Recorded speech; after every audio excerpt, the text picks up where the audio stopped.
ఇది ఎలాంటి మాయ కాదు. ఇది 70 టన్నుల బరువున్న ఒక రాతి స్తంభం.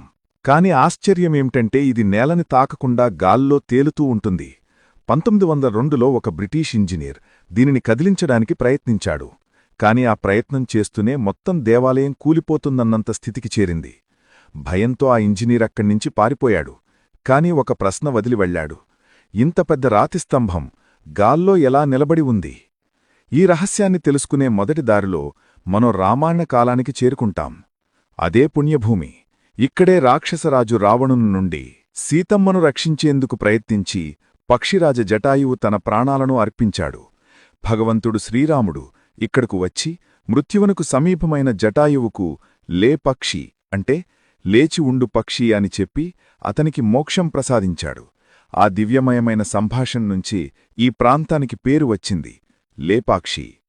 కాని ఆశ్చర్యమేమిటంటే ఈ దేవాలయం శ్రీరామునిది కాదు, భగవాన్ శివుని అత్యంత ఉగ్రమైన శక్తివంతమైన అవతారం వీరభద్రుడుకు అంకితమైంది. ఈ ఆలయం 16వ శతాబ్దంలో నిర్మించబడింది. దేవాలయానికి కొంత దూరంలో ఒకే రాయిని చెక్కి తయారుచేసిన భారతదేశంలోనే అతిపెద్ద నంది విగ్రహం ఉంది.